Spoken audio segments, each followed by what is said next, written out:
ইউনূস সাহেব। এত ঘোরাঘুরির এই বয়সে প্রয়োজন আছে? বারবার বলছি যে আওয়ামী লীগকে দেশের মাটিতে কোণঠাসা করে দিয়েছেন, আরে বিদেশের মাটিতে তো আওয়ামী লীগ আছে। গুরুত্বর জায়গা থেকে বুঝতে পারি যে ডক্টর ইউনূস ঠিক কিরকম স্ট্যাচারের পরিমাণ। পুরস্কার তো অনেকেই পান, তিনি প্রচুর পুরস্কার পান, বছরে অন্তত 10টা করে পুরস্কার তো তার জন্য নির্ধারিত করাই আছে। বাংলাদেশের অনেক মানুষ তো এখনো তার উপর ভরসা করেন, দেশটা কোথায় গিয়ে দাঁড়াচ্ছে, এই হাউতাশও অনেকে নিশ্চয়ই করে। কিন্তু আওয়ামী লীগ ব্যতীত সত্যি বাংলাদেশে ইনক্লুসিভ নির্বাচন কি হওয়া সম্ভব? কিন্তু তাতেও খুব একটা সফল হওয়া যায়নি। দীর্ঘ 16 বছরের শাসনকাল তার কাছে একটা বড় বাংলাদেশের অর্থনৈতিক উন্নয়নের একটা মাইল ফলক হয়ে থাকবে। বা জামাত যদি নির্বাচনে জিতেও আসে এককভাবে বা তার কিছু সহযোগী নিয়ে, বাংলাদেশে কি সত্যিকারের একটা শরিয়াত আইন তারা চালু করতে পারবে? অডিও ক্লিপ মানেই হচ্ছে ইউনূস সাহেবের ধুকপুকানি বৃদ্ধি পাওয়া, কারণ তিনি একদম তাকেই নিশানা করেছে।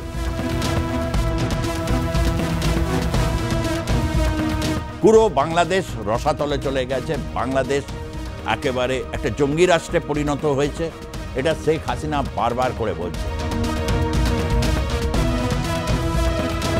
অস্থিরতার স্বপ্ন নিয়ে তো আপনি বসেছিলেন।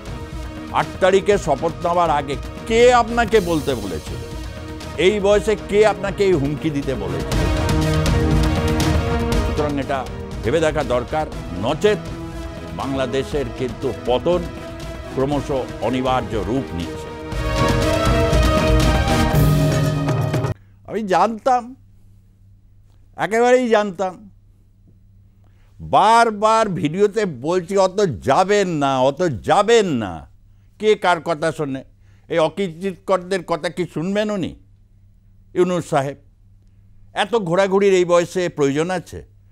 বারবার বলছি যে আওয়ামী লীগকে দেশের মাটিতে কোণঠাসা করে দিয়েছেন, আরে বিদেশের মাটিতে তো আওয়ামী লীগ আছে। সে ইংল্যান্ডে হোক, নরওয়ে হোক, বেলজিয়াম হোক, যেখানেই হোক আছে। কি হলো? এই যে পশ্চিমা শক্তি আপনার উপর এত ভরসা করেছে, এত মেটাকুলাস ডিজাইনের ইনপুট সরবরাহ করেছে, কি হলো? ইংল্যান্ডে গিয়ে চরম বেইজ্জত। সঙ্গে নিয়ে গেছে শফিকুল সাহেবকে মনে হয় নিয়ে যেতে হয় না, উনি নিজেই চলে আসেন যে আমি যাব সঙ্গে, এবং তার সাথে একজন আছেন দেখি, তারা বসে থাকে, তিনি কিছুই বলেন না, তিনিও মনে হয় শফিকুলকে সরবরাহ দেন, শফিকুল আবার ডক্টর ইউনূসকে সরবরাহ দেন তথ্য। তো চ্যাটাম হাউসে তিনি তো একদম পুরো সেখানে প্রস্তুতি নিয়েই গিয়েছিলেন, অনেক প্রশ্ন করা হয়েছে, বিভিন্ন প্রশ্ন, কিন্তু সেই প্রশ্নগুলোর মধ্যে তার উত্তর শুনলে বোঝা যায় যে বাংলাদেশকে ডক্টর ইউনূস কতটা ভালোবাসেন, বা সেই দেশের জনগণকে কতটা তিনি শ্রদ্ধা সম্মানের চোখে দেখেন। এই সমস্ত বিষয়গুলোকে বারবার অবতারণা করতে হচ্ছে এই কারণেই যে বঙ্গবন্ধুর স্ট্যাচারটা বোঝার চেষ্টা করছি। অনেক সময় এটা হয়, বোঝা যায় না। এই যেমন হচ্ছে বাংলার রেনেসা নিয়ে কত লোক তো কত কিছু কথা বলে, তার যে ব্যাপ্তি বা ওয়েট, তার যে শক্তি, সেই শক্তিকে অনুধাবন করার মতো মানুষ কতজন আছেন, এই প্রশ্ন তো ঠিক স্বাভাবিক। বঙ্গবন্ধু মুজিবুর রহমান, তার স্ট্যাচার অনেকটাই এরকম মহিরুয়ের মতো ছিল। তিনি বিশ্বাসই করতেন না যে বাংলাদেশের কোনো মানুষ তাকে কোনো হত্যা করতে পারে, ফুৎকারে উড়িয়ে দিতেন। এতটাই তার রাজনৈতিক গভীরতা, শ্রদ্ধা, ভালোবাসা। পৃথিবীর বিভিন্ন জাতীয়তাবাদী বা প্যাট্রিয়ট যারা হন তাদের ঠিক এই ধরনের দর্শন থাকে, এবং এইখানে এই প্যাট্রিয়টিজম থেকে যদি উত্তরণ ঘটে কোনো মানুষের, তাহলে সে ফিডেল কাস্ট্রোর মতো হয়ে যায়। ফিডেল কাস্ট্রো একদম আমেরিকার নাকের ডগায় বসে কিউবা, সে কিউবাতে তিনি প্যাট্রিয়টিক একটা ওয়ার হয়েছিল, এবং সেটা সামরিক জুন্টার বিরুদ্ধে। তারপর যখন কিউবা মুক্ত হয়, অনেক পরে তিনি কমিউনিস্ট হন, মার্কসিজমে দীক্ষিত হন। বহু অ্যাটেম্প্ট হয়েছিল তার উপর, 50-এর অধিক তাকে হত্যা করার, বিভিন্ন প্ল্যান হয়েছিল, কিন্তু তিনি বারবার রক্ষা পেয়ে গেছেন। এতটাই তার অ্যালার্টনেস ছিল, এতটাই তার দূরদৃষ্টিতা বা বোধ সম্পন্ন ব্যক্তি তিনি ছিলেন। সকলে সেরকম হয় না, ফিডেল ক্যাস্ট্রো এক ব্যতিক্রম মাত্র। কিন্তু বঙ্গবন্ধু নিজেকে রক্ষা করতে পারেনি। কিন্তু যতদিন বঙ্গবন্ধু বেঁচে ছিলেন বা আওয়ামী লীগকে তিনি নেতৃত্ব দিয়ে গেছেন, ততদিন অবধি কিন্তু সেনাবাহিনী সমস্ত মেজর হোক, জেনারেল হোক বা ক্যাপ্টেন হোক, ব্রিগেডিয়ার হোক, সকলেই কিন্তু তার সাথে অত্যন্ত সম্ভ্রম নিয়ে কথা বলতেন। তার কারণ এমনি তার কণ্ঠস্বর ছিল জলদগম্ভীর, ওরকম দীর্ঘকায় এবং প্রখর রাজনৈতিক বোধসম্পন্ন একজন রাষ্ট্রনায়ক। অনেক সময় বোঝা যায় না এদের গুরুত্ব। ঠিক তেমনি বাংলা একটা প্রবাদ আছে না, দাঁত থাকতে দাঁতের মর্ম বোঝা যায় না, দাঁত যখন থাকবে না তখন দাঁতের মর্মটা বোঝা যায়। ঠিক এরকমই বঙ্গবন্ধুর অবর্তমানে যে সমস্ত ব্যক্তিরা রয়েছেন, বয়স্ক মানুষ বাংলাদেশে, তারা নিশ্চয়ই হাউতাশ করেন।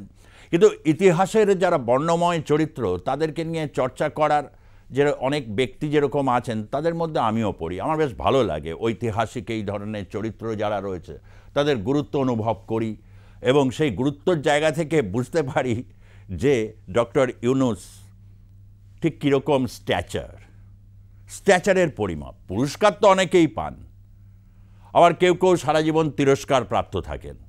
এই পুরস্কারপ্রাপ্ত ব্যক্তি এবং তিরস্কারপ্রাপ্ত ব্যক্তিদের মধ্যে যদি তুলনামূলক আলোচনা হয়, তিরস্কারপ্রাপ্ত ব্যক্তিদের অনেকেই কিন্তু তাদেরকে সারা জীবন ভালোবাসা দিয়ে যেতে থাকেন।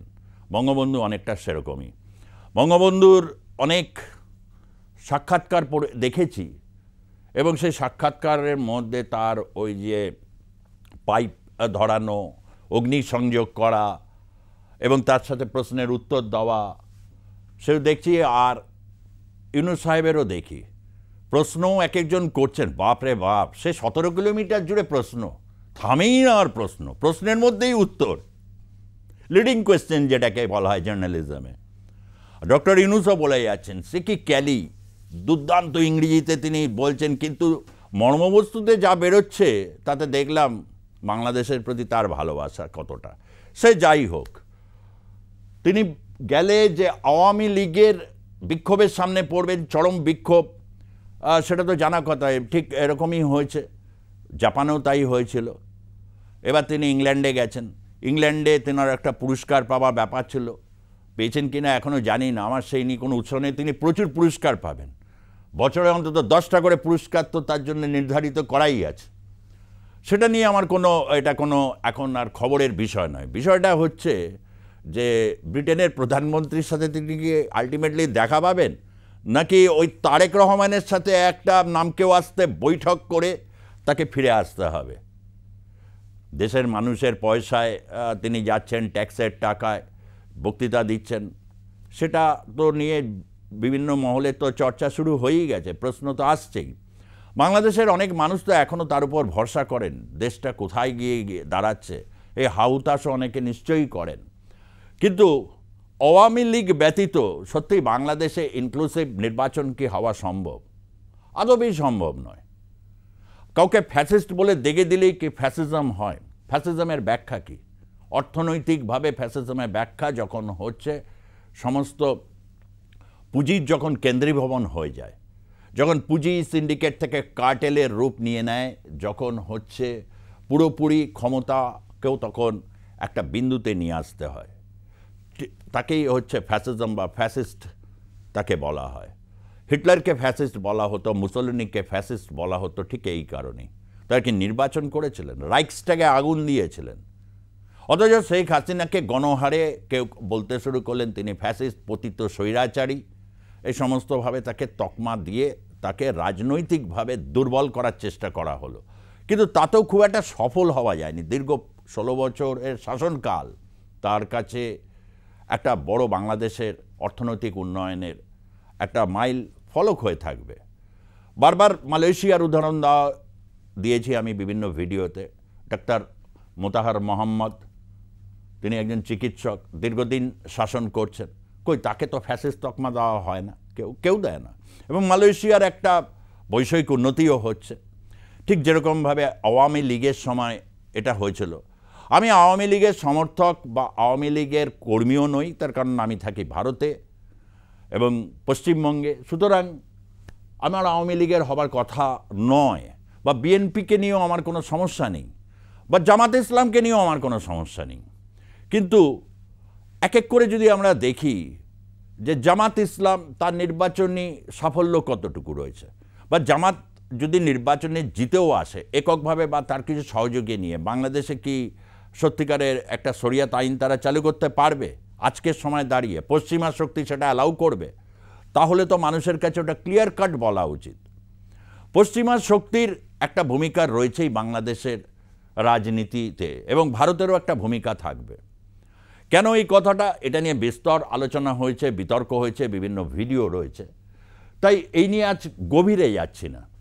কিন্তু যখন ডক্টর ইউনূস বলেন যে প্রথম দিন থেকে যে ভারত কেন শেখ হাসিনাকে চুপ করিয়ে রাখছে না, কেন তিনি অডিও বার্তা দিয়ে যাচ্ছেন, বহুবার বলেছেন, অভিযোগ করেছেন, তবে বলেছেন ইন্টারপোলের দ্বারস্থ হবেন। ইন্টারপোলে যা হচ্ছে কোথায় কি, একবার এক একটা বলছেন, তারপর নিয়ে আর কোনো উচ্চবাচ্য নেই। আবার নরেন্দ্র মোদীর সাথে তিনি সাক্ষাৎ চাইছেন, সাক্ষাৎ হয়েছে, তথাপিও কিন্তু শেখ হাসিনার অডিও ক্লিপ বন্ধ হয়নি। অডিও ক্লিপ মানেই হচ্ছে ইউনূস সাহেবের ধুকপুকানি বৃদ্ধি পাওয়া, কারণ তিনি একদম তাকেই নিশানা করেছেন। পুরো বাংলাদেশ রসাতলে চলে গেছে, বাংলাদেশ একেবারে একটা জঙ্গি রাষ্ট্রে পরিণত হয়েছে, এটা শেখ হাসিনা বারবার করে বলছেন। আর শেখ হাসিনার এই বক্তব্য যখনই আসছে, ইউনূস সাহেব এই ভুলটি করে বসলেন। পাশ্চাত্যের মাটিতে বসে, ইংল্যান্ডে বসে তিনি বলছেন, ভারতকে তিনি সমালোচনা করছেন যে ভারত এই অস্থিরতা তৈরি করছে। তাই ভাবলাম যে অস্থিরতার স্বপ্ন নিয়ে তো আপনি বসেছিলেন। 8 তারিখে শপথ নেওয়ার আগে কে আপনাকে বলতে বলেছিল? এই বয়সে কে আপনাকে এই হুমকি দিতে বলেছিল যে উত্তর পূর্ব ভারতে আগুন জ্বলবে যদি বাংলাদেশে আগুন জ্বলে? তো বাংলাদেশে যদি আপনাদের কারণে আগুন জ্বলে, তার কারণে আপনি উত্তর পূর্ব ভারতে আগুন জ্বালাবেন? এত বড় একটা রাষ্ট্র, বারবার করে তো ইতিহাস আছে, আপনি ভারতে এসেও পুরস্কার নিয়েছেন। আপনি ভারতবর্ষ সম্পর্কে জানেন না? আপনার শ্বশুরবাড়ি তো পশ্চিমবঙ্গে, আপনি জানেন না যে এখানকার রীতিনীতি রেওয়াজ, এখানকার রাজনৈতিক মানচিত্র, এখানকার ডেমোগ্রাফিক কম্পোজিশন, এখানকার যে গণতন্ত্রের বিকাশ, সবটা তো আপনার জানা উচিত। আপনার মতো এরকম একজন পণ্ডিত ব্যক্তি এরকম বারবার ভুল করছেন কেন? পাশ্চাত্যে গিয়ে নিজের দেশের সমালোচনা করছেন, ভারতের ভূমিকার কথা বলছেন, তাতে কি? ভারতের আজকে যে বৈদেশিক নীতি বা ভারতবর্ষের আজকে যে অর্থনৈতিক তার উন্নতি, এবং ভারতবর্ষের মধ্যে বিভিন্ন রাজনৈতিক দল, শাসক হোক বিরোধী হোক, পররাষ্ট্র নীতির ক্ষেত্রে তাদের মধ্যে যে ঐক্য, এটা আপনি কি করতে পেরেছেন? আপনি তো করতে পারলেন না। পাকিস্তানও পারেনি, যতই সে বলতে থাকুক না কেন। পাকিস্তানেরও দেখা গেছে যে পররাষ্ট্রমন্ত্রী এবং উপপ্রধানমন্ত্রী তিনি বিভিন্ন সাক্ষাৎকারে তিনি তো আমেরিকাকেও ফাঁসি দিয়েছেন, এবং পাকিস্তানের যে ভুল নীতি তিনি তো স্বীকার করেন, বলে ফেলেন। তাতে কি হয়েছে? পাশ্চাত্য শক্তির চিরে ফেলেছে, আপনাকেও বুঝেছে আপনাকে দিয়ে আর হবে না, আপনি ঠিক করতে পারবেন না। বিভিন্ন শক্তিকে আপনারা একত্রিত করেছিলেন। সেনাবাহিনী যে ভূমিকাটা রেখেছিল, বা জামাত ইসলাম, বা আপনারা যারা হচ্ছে এই ছাত্র সমাজের ক্ষেত্রে আপনি হচ্ছেন তাদের অভিভাবকত্ব নিয়েছিলেন, এই সবার মিলিত শক্তি নিশ্চয়ই একটা তো সকলের মধ্যেই চুক্তি হয়েছিল, এটা তো স্বাভাবিক ব্যাপার। সকলের মধ্যেই একটা কে কি পাবে সেটা তো একটা স্থির নিশ্চিত হয়ে গিয়েছিল। তারপরে আপনি সেনাবাহিনীর সাথে বিভিন্ন সময় সংঘাতে জড়িয়েছেন। কেউ কেউ বলছেন যে তারেক রহমানের সাথে আপনার যে বৈঠক, সেই বৈঠকে কি বেরিয়ে আসবে? মির্জা ফখরুল আলমগীর, যিনি ভীষণভাবে হচ্ছে এই যে সিনিয়র লিডার, তারা করবেনই বা কি? তারেক রহমানকে প্রচুর পরিমাণে তৈলমর্দন করতে থাকেন, অথচ তারেক রহমান তিনি কিন্তু আসেননি দেশে ফিরে। কেন আসেননি? এই প্রশ্ন তো ওটা খুব স্বাভাবিক। 16 বছরে না হয় তার আসা অসম্ভব ছিল, আজ দীর্ঘ 17 বছর ধরে তিনি কিন্তু বিদেশের মাটিতে রয়েছেন। তিনি কেন ফিরছেন না? তার বিরুদ্ধে তো সমস্ত যেসব অভিযোগগুলো ছিল উইথড্র হয়ে গেছে, কেন ফিরছেন না? সেনাবাহিনীর ভয়? শোনা যাচ্ছে তিনি তো মুচলেখা দিয়েছিলেন না, এই সমস্ত কি, তার তো কোনো ডকুমেন্টেড ফ্যাক্টস নেই। তাহলে তিনি ফিরবেনটা কিভাবে?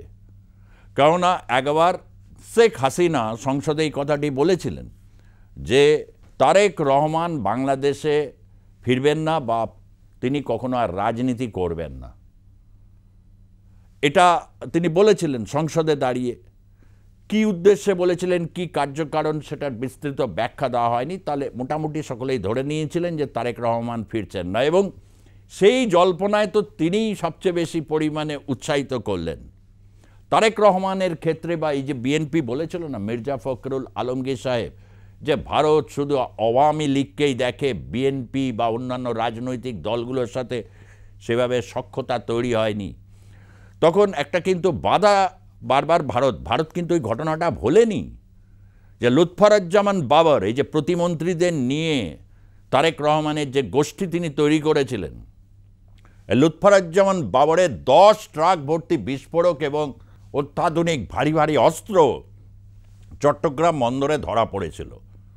এবং বিএনপির আমল শাসনকালে 2001 এবং 2006 ব্যাপক হারে হিন্দুদের উপর যে অত্যাচার নেমেছিল, 71 পরবর্তী সবচেয়ে বেশি অত্যাচার সেই সময় হয়েছিল, যা হয়তো আগামী দিনে যখন সমস্ত তথ্য বেরিয়ে আসবে, এই যে ইউনুস জামাতের এই জমানায় তখন দেখা যাবে হয়তো 2001-06কেও ছাপিয়ে গেছে।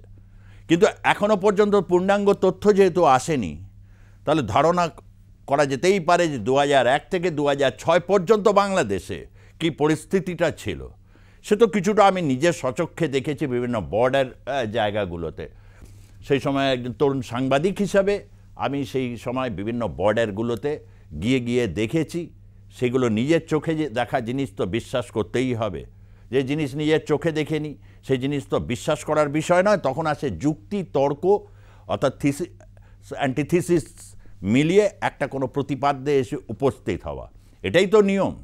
ঠিক সেইভাবে যদি আমরা দেখি যে লুৎফারুজ্জামান বাবরকে উৎসাহিত করার এবং সেই সময় আসাম, নাগাল্যান্ড, মেঘালয়, মণিপুর এই সমস্ত জায়গাগুলোতে যে তীব্র বিচ্ছিন্নতাবাদী আন্দোলন, যা ভারত রাষ্ট্রকে দুর্বল করার এক ভয়ঙ্কর একটা চক্রান্ত হয়েছিল, তার সাথে তো তারেক রহমান বা বিএনপির নাম তো যুক্ত হয়ে গেছে। তার ক্ষেত্রে ভারত স্কেপটিক্যাল হবে, এটা তো খুবই স্বাভাবিক। ফলে তারেক রহমান অনেক কিছু অঙ্ক তিনি করছেন, অঙ্ক কষে চলছেন। সে কারণে তিনি বাংলাদেশে আসার রিস্ক তিনি নিচ্ছেন না। তার মা খালেদা জিয়া এসেছেন, তিনি বরাবরই একজন সাহসী মহিলা, এ ব্যাপারে কোনো সন্দেহ নেই। এবং জিয়াউর রহমান উত্তর যেভাবে বিএনপিকে তিনি এগিয়ে নিয়ে গেছেন, সেটা নিঃসন্দেহে তাকে কেউ সমর্থন করুক বা না করুক, যেভাবেই হোক, তার একটা ভূমিকা তো রয়েছেই। বাংলাদেশে জাতীয়বাদকে বিকশিত করার ক্ষেত্রে তাদের কতগুলো রাজনৈতিক পদক্ষেপ রয়েছে। তাহলে একটা প্রতিবেশী দেশের সম্পর্কে ভারতের কাছে কী বা অপশান থাকতে পারে? জামাত, বিএনপি তো বললাম, শেষমেশ সেই আওয়ামী লীগ। তাহলে নরেন্দ্র মোদীকে, প্রধানমন্ত্রীকে এইরকম অক্ষম তর্জনী কেন তুলছেন? তার কারণ ভারত এই ক্ষেত্রে কী বা করতে পারে? তাকে আশ্রয় দেওয়া হয়েছে, এ তো ফ্যাক্ট। পশ্চিমা শক্তিও খুব ভালো মতো জানে, এবং পশ্চিমা শক্তির কি কোনো সাহস হবে এই ব্যাপারটা জিজ্ঞাসা করা যে কেন এরকম দিয়েছেন, তার বিরুদ্ধে যখন এই অভিযোগ আছে? হবেই না। ফলে অনেকগুলো ভূ রাজনৈতিক ইকুয়েশনসের মধ্যে এখন কাজ করতে হচ্ছে। তাহলে তারেক রহমানের সাথে কি হবে? তার কারণ তারেক রহমান কিন্তু যে কথাটা বলেছেন সেটা কিন্তু ইউনুসের কাছে, এবং ইউনুসকে যারা প্রতি মুহূর্তে সহযোগিতা করেছেন তারা তো অত কিছু বোঝেন না। তারা বাংলাদেশ রসাতলে যাক বা যা কিছু হোক, আমাদের পকেট ভরলেই হলো, বিদেশের মাটিতে থাকবো আর বাংলাদেশকে নিয়ে তাতাতে থাকবো, এই যাদের রণনীতি বা রণকৌশল, তারা অনেক কিছুই বোঝাতে পারেন। কিন্তু বাস্তব পরিস্থিতি তো সবচেয়ে ভালো জানেন তারেক রহমান। ইউনুস সাহেব তাকে কি বোঝাবেন যে আপনি ফিরে আসুন? সেটা তো হলে তো তারেক রহমান ফিরলে তো বাংলাদেশে একটা নিশ্চয়ই রাজনীতি সরগরম হয়ে যাবে। সেটা বা ইউনুস সাহেব সামলাবেন কি করে? সেনাবাহিনী তখন বলবে যে ও আচ্ছা এই সমস্ত ব্যাপার, আচ্ছা নিশ্চয়ই এটা বলবেন। তার কারণ ওয়াকারুজ্জামান মাঝে মধ্যে যখন গর্জন দেবেন তখনই তো ইউনুস সাহেবের আবার ধুকপুকুনি বেড়ে যাবে। তাহলে অর্থাৎ কোনো কিছুই হবার নয় এই ক্ষেত্রে। এখন সবাই মিলে বসে সলা পরামর্শ করবেন যে এই পরিস্থিতি থেকে কিভাবে বেরোনো যায়, পরিস্থিতি থেকে কিভাবে বেরোনো যায়, ভারত রাষ্ট্র কি চায়, বা পশ্চিমা শক্তিও যখন এটা এখন বলছে, কারণ পশ্চিমা শক্তি তো আগের যারা তাদেরকে হিড়িক মেরেছিল তারা তো এখন নেই। এই ডোনাল্ড লু বলুন, পিটার হাস বলুন, তারপর যিনি আসছেন আগামী দিনে ডোনাল্ড লুর জায়গায়, সেটা নিয়ে পরে বলবো তার ইতিহাস আর কি। যিনি আসছেন তিনিও তো ভারতীয় বংশোদ্ভূত একজন, তার ইতিহাস বলবো। তাহলে এই যে সলা পরামর্শের মাধ্যম দিয়ে একটা যদি সিদ্ধান্তে উপনীত হওয়া যায়, সেক্ষেত্রে কি আস্তে আস্তে শেখ হাসিনা প্রত্যাবর্তন কি নিশ্চিত হচ্ছে? একটু ওয়েট করতে হবে আপনাদের, আরও একটু ওয়েট করতে হবে। তার কারণ হচ্ছে ধীরে ধীরে খেলাটা বেশ জমতে এবার ক্ষীর হতে শুরু করেছে। যখন ক্ষীর হবে তখন দেখবেন শেখ হাসিনা সেই চিরপরিচিত হাসিটা নিয়ে তিনি গটগট করে শাহজালাল বিমানবন্দরেই নামবেন। সেরকম দিন প্রায় সমাগত। দেখা যাক এর মধ্যে থেকে দাঁড়িয়ে, এবং সেটাই ইউনূস সাহেবের কাছে খুব চিন্তার কারণ, দুশ্চিন্তার মেঘ তার মধ্যে এসে জমা হচ্ছে। তার কারণ তাহলে দীর্ঘায়িত এই যে শাসন, তিনি যে স্বপ্ন দেখেছিলেন, আমার মনে হয় এই স্বপ্নটা উনি কুলুঙ্গিতে তুলে রাখুন, তাতে তার মান ইজ্জত সম্মান ভালো হবে। যে পশ্চিমা শক্তি তাকে বসিয়েছে সেখানে, সেখানকার লোকজন কি দেখলো, রাস্তা থেকে যে ফুটেজ দেখতে পাচ্ছি তারস্বরে এবং বাছা বাছা বিশেষণ ব্যবহার করছেন। বাংলাদেশের যারা নাগরিক সেখানে থাকেন, গ্রেট ব্রিটেনে, তারা লন্ডনের রাস্তায় বাছা বাছা তারা সম্বোধন করছেন। আর শফিকুলকে দেখছি তিনি এরকম করে দেখছেন, এই করে দেখছেন, কি করবেন বুঝতে পারছেন। বাছা বাছা বিশেষণ শুনে গিয়ে তিনি বলছেন কি অভ্যর্থনা পেলাম, আহা হা হা, সত্যি অসাধারণ। এইরকম মানে যেটাকে বলা হয় সাবভার্সন, অনেক কিছু শেখার আছে শফিকুল সাহেবকে। সেই কারণে আপনার উপর কোনো রাগ নেই, আপনি তো একজন সাংবাদিক ছিলেন এককালে, রাগ নেই। শুধু দেখলাম হচ্ছে যখন এই ধরনের গোলাবর্ষণ হয় বা এই ধরনের বাছা বাছা বিশ্লেষণকে কতটা কিভাবে ট্যাকেল করতে হয়, এই ফুটেজগুলো সত্যি খুব কাজে লেগেছে। আর যারা এই ফুটেজগুলো তুলেছেন তাদেরকেও সত্যি খুব ধন্যবাদ জানাতে ইচ্ছা করছে। তার কারণ ক্যামেরা বা ছবি তো কথা বলে, সেটা বুঝতে পারলাম। আপনারা বসে সলা পরামর্শ করুন। তবে দোহাই, ডক্টর ইউনূসও তো কিছু অবদান আছেন, হাজারো একটা তো নোবেল পুরস্কার তিনি পেয়েছেন বাংলাদেশের একজন মানুষ হিসাবে, এবং বাংলাভাষী একজন মানুষ হিসাবে তিনি যে নোবেলটা পেন তারও তো একটা গুরুত্ব আছে। তাকে এইভাবে অপদস্থ হওয়া থেকে বাঁচান, আপনাদের এটা কাজ। তাকে আপনারা বলুন, আপনি তো করলেন, এই বয়সে তাকে দিয়ে এই সমস্ত আপনারা করাচ্ছেন। তার থেকে বরং আপনারা দেখুন যে শেখ হাসিনার সময়কালকে রাজনৈতিকভাবে তিনি যদি নির্বাচন চান এবং রাজি থাকেন, তাহলে তাকে নির্বাচনে দাঁড়াতে দিন। নির্বাচন হচ্ছে শ্রেষ্ঠ উত্তর।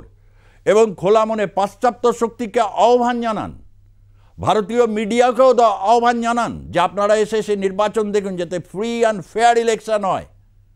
তারপর দেখুন, বলা তো যায় না, হয়তো আওয়ামী লীগকে পরাভূতও করতে পারে বাংলাদেশের মানুষ, হয়তো বিএনপি আসতে পারে, জামাতেরও তার আসার সম্ভাবনা কিঞ্চিত হলেও আস্তে আস্তে বৃদ্ধি পেতে পারে, কে বলতে পারে।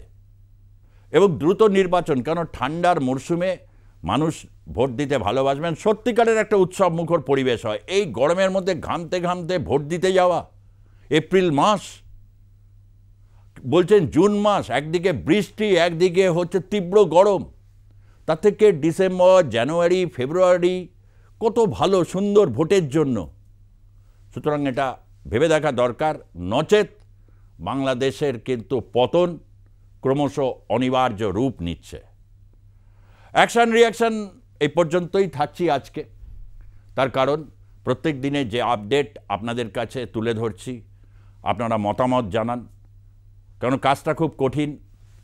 বাংলাদেশকে, কেন বাংলাদেশের অনেকে রয়েছেন, অনেক বুদ্ধিজীবী রয়েছেন, তাদের এক একজনের ধারণা আছে যে আমরা কিছুই নাকি বাংলাদেশ নিয়ে বুঝি না, সব ভুলভাল। তারা ভারতবর্ষ এবং পশ্চিমবঙ্গ নিয়ে ঠিক বোঝেন। কেউ কেউ তো একজন আছেন, তিনি তার অবশ্য ভিডিও আমি দেখি, এখন একটু অনিয়মিত, তিনি বাঙালি জাতীয়তাবাদ, বাংলাদেশি জাতীয়তাবাদ এবং হচ্ছে তার সাথেই বিভিন্ন যে অপটিক্স এবং হচ্ছে ডিনামিক্স অফ দ্য পলিটিক্স, এই যে সমস্ত বিষয়গুলোকে নিয়ে তিনি যেভাবে বলেন আর কি, অসাধারণ। এবং তার একটা কমন বক্তব্য হচ্ছে পশ্চিমবঙ্গের কেউ, ভারতবর্ষের কেউ, তাদের বিভিন্ন এই যে মেইন স্ট্রিম মিডিয়াতে তারা যারা শোনেন, বলেন, তারা কেউ বাংলাদেশ বা কিছুই নিয়ে তারা কিচ্ছু বোঝেন না। সত্যিই তাই। আমি একটু চেষ্টা করছি, ভুল ত্রুটি হলে মাফ করবেন, সমালোচনা করতে পারেন, খিস্তি দিতে পারেন, যা কিছু করতে পারেন। কেননা যেরকম খিস্তি শুনে শফিকুল সাহেব যেভাবে আর কি ডাক করলেন এবং মুখের মানে অপ্রস্তুত অবস্থাকে পরবর্তী কয়েক মিনিটের মধ্যে তিনি যেরকম নিজেকে প্রস্তুত করে নিলেন, মোটামুটি এই বয়সে সেটাকে শিখে নেব। এবং পরিস্থিতি যদি কখনো ভালো হয়, যদি কখনো সামনাসামনি সাক্ষাৎ হয়, তাহলে তার কাছে একটা নিজের পক্ষে 3 ঘন্টার একটা ওয়ার্কশপ আমি করে নেব। আজকের মতো এখানেই শেষ করছি। ভালো থাকুন, সুস্থ থাকুন এবং অবশ্যই সতর্ক থাকুন।